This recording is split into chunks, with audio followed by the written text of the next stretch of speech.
Marcus Griffin writes, "Hey Movie Talk crew, I was wondering, it seems Marvel films have started becoming more and more serious and less goofy like some of their previous films. Do you think this is because of the more serious tone of DC films?" No.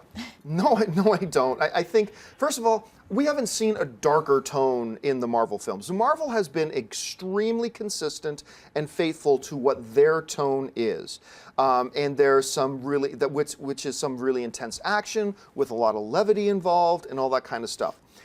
You know, but this reminds me of something that people were saying to me the other day, because we were doing the bracket, and a lot of people would write to me and say, you know, The Dark Knight changed the way comic book movies were made.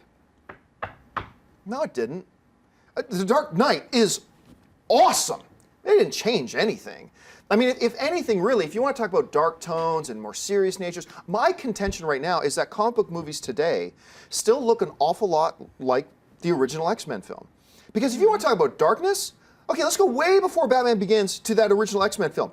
The movie starts in a German concentration camp where they're marching off families to be gassed to death and separating children from their parents. You don't get much darker than that. I mean, it is a pretty somber toned film in a lot of different ways. Now, did The Dark Knight then take it up a notch? Yeah. Absolutely it did. I think The Dark Knight, you know, I don't even know that I have the original X-Men, which I like a lot. I don't even know that I have the original X-Men in my top 10 favorite superhero comic book movies of all time, but I do like it a lot.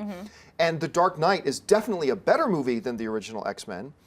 But if you want to talk about what was the movie that set that bar, that set that tone, that set that pace, that all comic book movies since that time have replicated, Kevin Feige, Ari Arad, I can't remember the name of the producer over there at Spider-Man, but they'll all tell you it was the original X-Men. So has Marvel changed because of what DC has done? No, I don't think there's any evidence to suggest that at all. Not that there isn't some great stuff in a lot of these DC. Everybody knows how much I love Man of Steel. Everybody knows how much I love The Dark Knight. But no, Marvel has not altered anything at all because of what's been going on. And I think if you watch the Marvel films, they're all very consistent in their tone. And I think that's good because it's working for them and they should continue that way. Anyway, Amy Rose, how do you see it? Yeah, I mean, if anything, it's the opposite. Like, we're waiting for DC to step it up because Marvel films consistently keep going. And The Dark Knight, I mean, I'll go on record, that's still my favorite comic book film of all time. I mean, I'm not going graphic novel because I'd go V for Vendetta and a lot of other ones, but I think that, you know, X-Men introduced and had people start taking seriously this comic book world that so many of us loved, and then they showed what was possible. But Dark Knight raised the bar. Cinematically, it was not just an amazing comic book film, it was an incredible film. The most beautiful performances, everything about it. I mean, Nolan is just a breathtaking filmmaker, but I do think as well that X-Men kind of set the groundwork, and then Nolan just took it a step further like he does with most of his films. But yeah, I mean, I just think that in terms of what Feige and Marvel have done, they just have very different tones. I mean, DC has felt more grounded, more gritty. That's just kind of what they've been doing. And Marvel's been kind of adopting more humor as well as the grittiness. So I think that they have, in all of their films, they have a very consistent tone going on.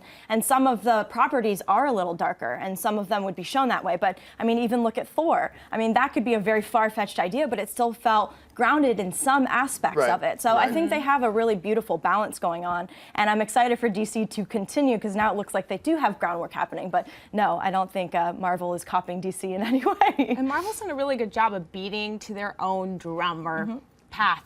Whatever metaphor you want to use. Yes, exactly. I like combining my guys. Internet. Trend this. Hashtag beating to your own path. Beating to your own path. Sounds kind of dirty.